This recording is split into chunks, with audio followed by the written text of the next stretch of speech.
When my girlfriend introduced me to everyone, she said, "This is the contractor in charge of logistics and transportation. Our 3-year relationship, my career, all my hard work." It all became a joke in her eyes. I silently noted every expense, every compromise, every hidden moment. Back at the workshop, I began to reclaim the privileges she had taken for granted. Canceling the shared account, unsubscribing, taking back the key. Every action felt like clearing away the past, paving the way for the future.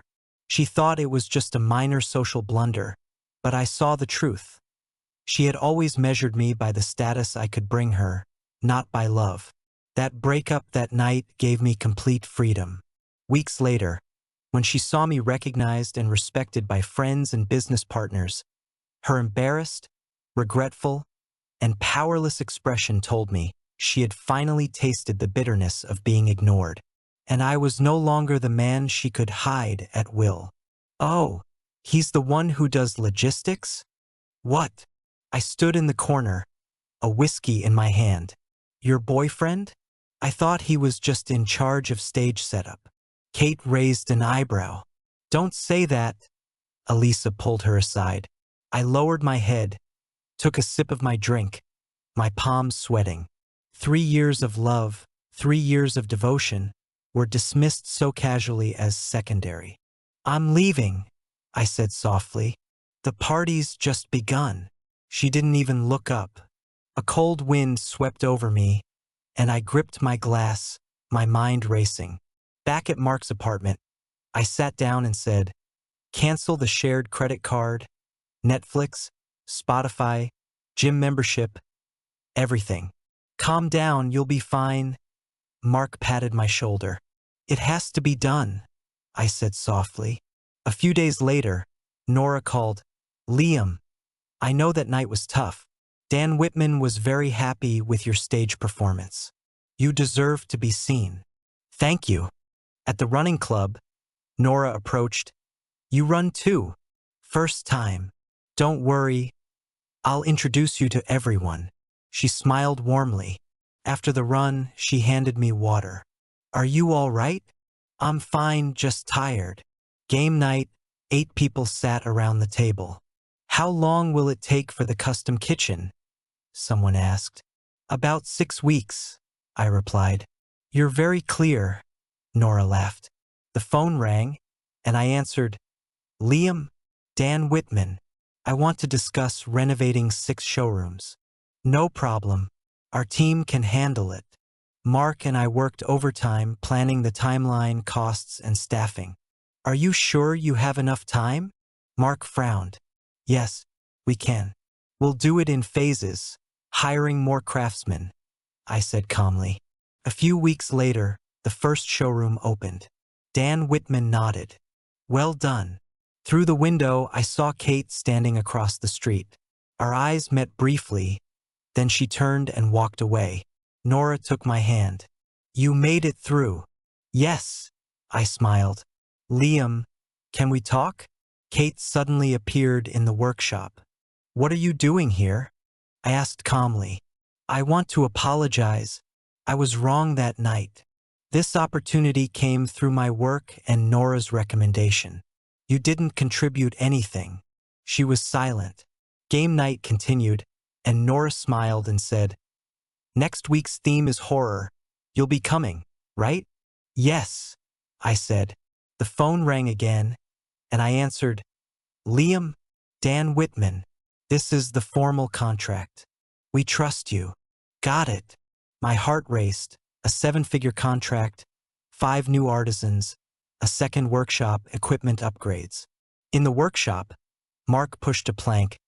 "Do we need to work overtime this weekend?" "Yes, we'll finish them anyway." I watched the artisans bustling about. "You have high expectations," Mark chuckled. "This is an opportunity, not a choice," I replied. Nora came in with blueprints. "I want to help optimize the exhibition layout." "Are you sure?" I frowned. "I carefully reviewed game night and remembered every word you said." I nodded, feeling reassured. In the office, Kate received a call from Dan. Why is Liam's contract progressing so smoothly? He was just a contractor that night. I thought he shouldn't have shown up at the party, she whispered. Whether it's a good fit isn't your decision. Dan's voice was calm and firm. Kate bit her lip, remaining silent. In the evening cafe, Nora and I sat down. What do you think of him now? Her eyes brightened. What do I think of him? I paused. Your work, your effort, your persistence. She smiled. I smiled slightly. Finally, someone has noticed.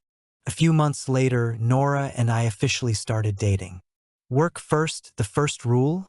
She teased. Of course. I took her hand. On the showroom's opening day, Dan nodded. Better than I expected. I looked at Nora, and she patted my shoulder. You did it. We did it, I said firmly. Kate reappeared at the workshop. I just wanted to say, you succeeded. The opportunity came from my team and Nora. You contributed nothing, I said calmly. She lowered her head, silent. The second showroom opened, and Nora was with me. Moving this display here will increase foot traffic. Good idea, I nodded. Dan Whitman came over. I'm impressed with your efficiency. Kate, why didn't you notice? Kate bit her lip, remaining silent. A few days later, at the workshop, Mark asked, How are you feeling now? Free, I said, my hands still covered in sawdust. Nora smiled. I just love loving you like this. Work clothes, sawdust, sweat. I took her hand. Me too. The third showroom opened, and Dan nodded. Keep it up. Kate watched from afar, powerless. Nora and I stood together. A 7-figure contract, 2 workshops, 5 new artisans. Finally, life is ours. She smiled. Yes, this is life. Game night continued. Nora brought out a new game. Horror theme tonight. Ready? Ready. I smiled, feeling reassured and grounded. Months later, at a workshop, I checked the exhibition hall plans. Nora came over. Want to help optimize the layout? Of course. I took her hand, surrounded by sawdust and the real life I had built with my own hands. Life was no longer designed for others, but constructed by my own hands. The humiliation, neglect, and control of the past had transformed into professional success and personal freedom. Kate could only watch from afar, powerless, while I was calm, strong, and in control of my own world.